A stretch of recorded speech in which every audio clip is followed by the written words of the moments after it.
Six airlines की तरफ से आप सभी को गणतंत्र दिवस की हार्दिक शुभकामनाएं। Hello guys, welcome to our channel six airlines. Six airlines में आपका बहुत बहुत स्वागत है। और आज हम भारतीय संविधान की सीरीज़ के तहत है वो मुख्यमंत्री और महाधिवक्ता के बारे में देखेंगे। और पिछले लेक्चर में हमने राज्यपाल को है वो कंप्लीट कर लिया था। और कुछ हालांकि अनुच्छेद है वो राज्यपाल से संबंधित यहीं पर रिपीट होंगे, क्योंकि मुख्यमंत्री की है नियुक्ति है वो राज्यपाल द्वारा है की जाती है। और होपफुली पिछले सारे लेक्चर आपको पसंद आ रहे होंगे। और अगर कोई भी डाउट हो तो आप कमेंट बॉक्स में वो मेंशन कर सकते हैं। और बेसिक क्लास हम देखेंगे मुख्यमंत्री महाधिवक्ता, और इसके बाद में है वो हमारा राज्य विधानमंडल है वो स्टार्ट हो जाएगा। तो सबसे पहले देखते हैं कि मुख्यमंत्री की नियुक्ति है वो किस आर्टिकल के तहत होती है। तो सबसे पहले बात की जाए मुख्यमंत्री, ठीक है। तो मुख्यमंत्री की नियुक्ति है वो आर्टिकल 164(1) के तहत की जाती है। 164(1) के तहत है वो राज्यपाल द्वारा मुख्यमंत्री की है वो नियुक्ति की जाती है। तो इसमें है राज्यपाल द्वारा बहुमत दल के नेता को सीएम नियुक्त किया जाता है तथा अन्य मंत्रियों की नियुक्ति सीएम की सलाह से की जाती है, ठीक है। तो बेसिकली है इसको ध्यान रखना है। मुख्यमंत्री आर्टिकल 164(1) के तहत तो राज्यपाल द्वारा बहुमत दल के नेता को सीएम नियुक्त किया जाता है तथा जो अन्य मंत्री होते हैं उनकी नियुक्ति है वो राज्यपाल मुख्यमंत्री की सलाह से ही करेगा, ठीक है। अगर मान लो कुछ जगह होता है वहाँ पे है वो स्पष्ट किसी दल को है बहुमत नहीं मिला है, तो उसमें बेसिकली ध्यान ये रखना है कि सबसे पहले है वो इसमें तीन स्थितियाँ होती है कि या तो आप किसी बड़े दल को है वो बुला इनविटेशन दे सकते हो, बड़ा दल हो उसके नेता को आप बुला सकते हो, ये फर्स्ट प्रेफरेंस है, ठीक है। दूसरा ये है कि गठबंधन, गठबंधन इसमें ध्यान रखना जो चुनाव से पहले, जो चुनाव से पहले का, यानी जो गठबंधन चुनाव से पहले हुआ था उसको लेना है। तीसरा गठबंधन, ठीक है, इसमें है चुनाव के बाद, चुनाव के बाद जो बना गठबंधन उसको लेना है। तो इसमें है वो विवेक के आधार पर है वो राज्यपाल मुख्यमंत्री की नियुक्ति करेगा। तो ये तो उस स्थिति में होता है जहाँ पे किसी दल को स्पष्ट बहुमत नहीं होता, और जहाँ पर किसी दल को स्पष्ट बहुमत होता है वहाँ पे है बहुमत दल के नेता को है वो मुख्यमंत्री और राज्यपाल द्वारा नियुक्त किया जाता है। और अन्य मंत्रियों की नियुक्ति है वो राज्यपाल द्वारा सीएम की सलाह पर की जाती है। और हमने ये बेसिकली आर्टिकल ये पढ़ा था जिसमें यह था कि राज्य पाल के सब विवेकीय कार्य को छोड़कर अन्य कार्यों को संपादन करने के लिए है वो राज्य मंत्रिपरिषद का गठन किया जाता है। तो इसी के तहत है वो मंत्रिपरिषद का गठन होता है। और जिसमें अगर मान लिया जाए कि जो राज्य मंत्रिपरिषद होता है उसका प्रधान कौन होता है, तो उसका प्रधान है वो मुख्यमंत्री होता है। अब मान लो मुख्यमंत्री बनाया जाता है मुख्यमंत्री, लेकिन वो सदन का सदस्य ना हो तो, ठीक है, सदन का सदस्य ना हो तो इसके लिए ये है कि 6 महीने के अंदर सदस्यता लेना है, ठीक है। 6 महीने के अंदर उसको सदस्यता लेना जरूरी होगा, अन्यथा है वो फिर वो मंत्री पद से वो मुख्यमंत्री के पद से वो अपने आप हट जाएंगे। लेकिन किसी भी ऐसे सदस्य का मुख्यमंत्री बना सकते हैं जिसकी सदस्यता नहीं हो, लेकिन उसको है वो 6 महीने के अंदर अंदर है तो अगर वो सदस्यता ले लेता है तो वो मुख्यमंत्री पद पर बना रहेगा। तो ये चीज़ है वो ध्यान रखनी है, ठीक है। तो हमने इससे पहले पिछले लेक्चर में देखा था कि जो राज्य मंत्रिपरिषद का है वो गठन है, तो इसी के तहत है। तो हमने देखा था कि ये हमने आर्टिकल 164(1) के तहत देख लिया है। पूरा एक बार रिकैप कर लेते हैं हल्का। राज्यपाल द्वारा बहुमत दल के नेता को सीएम नियुक्त किया जाता है, और अन्य मंत्रियों की नियुक्ति है वो सीएम की सलाह से की जाती है। 164(1) में क्या क्या है, और ये है कि जब सविवेक से निर्णय लेना हो तब की स्थिति है। और मुख्यमंत्री अगर सदन का कोई सदस्य नहीं हो तो वो 6 महीने तक तो है वो ऐसे काम चल सकता है, लेकिन 6 महीने के अंदर अंदर है वो सदस्यता लेनी पड़ेगी, अन्यथा फिर है वो पद रिक्त माना जाएगा या पद त्याग करना होता है।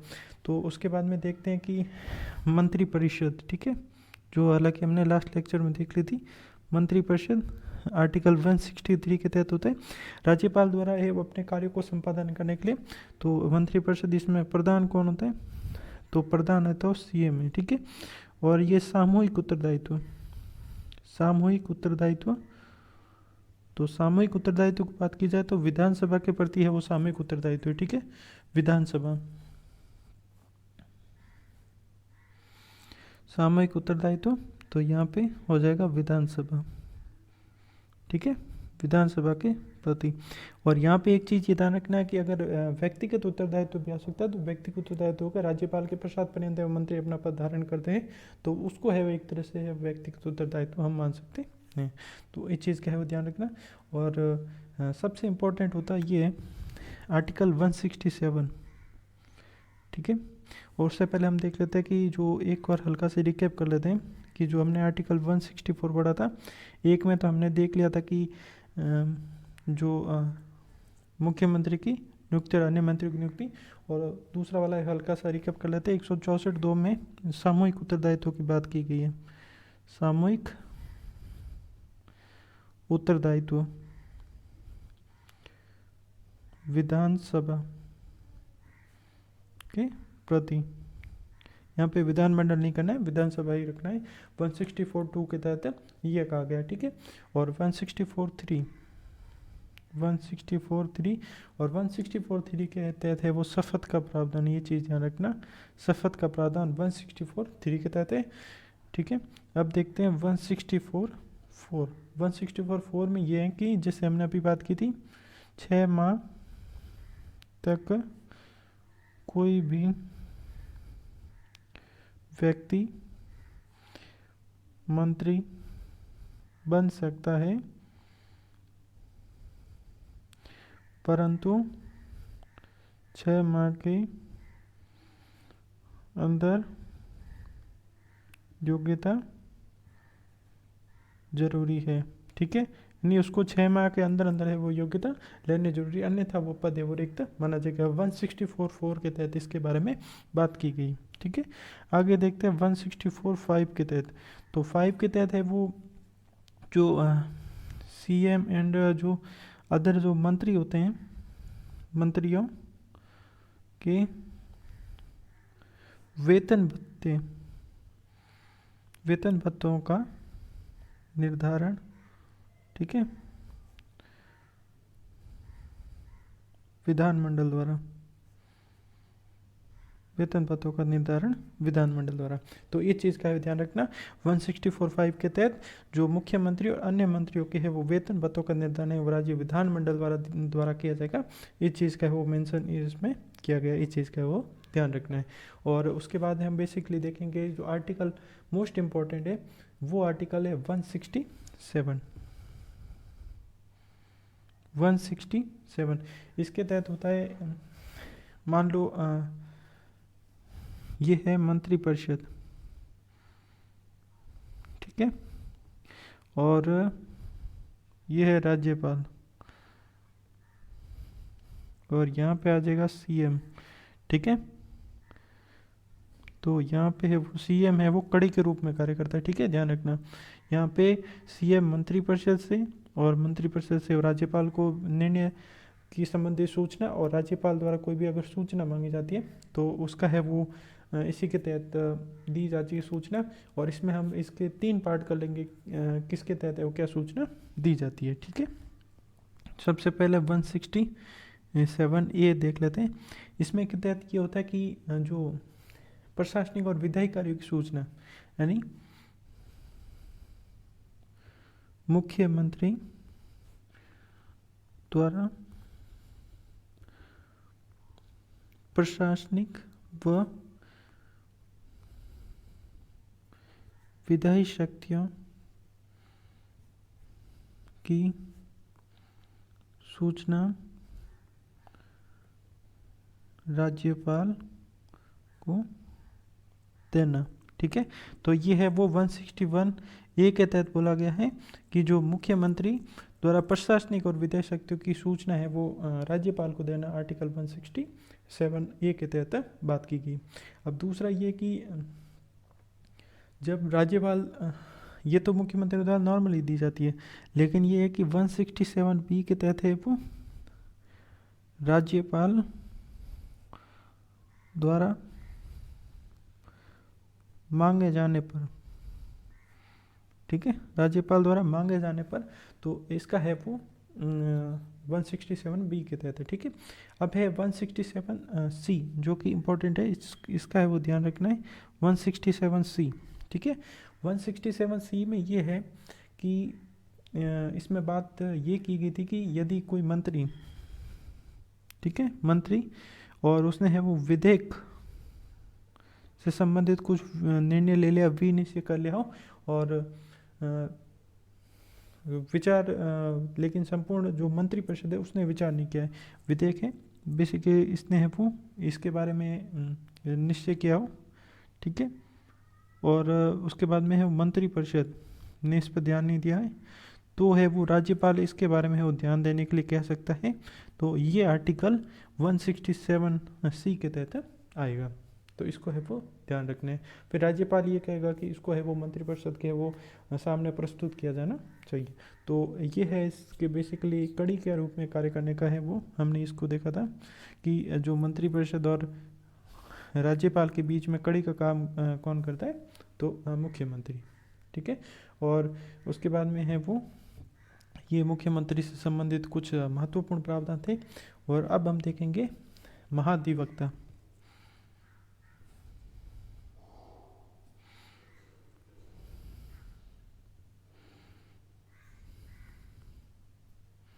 महाअधिवक्ता, ठीक है, अब इसकी बात की जाए तो इसका प्रावधान है आर्टिकल 165 में किया गया है, आर्टिकल 165 में।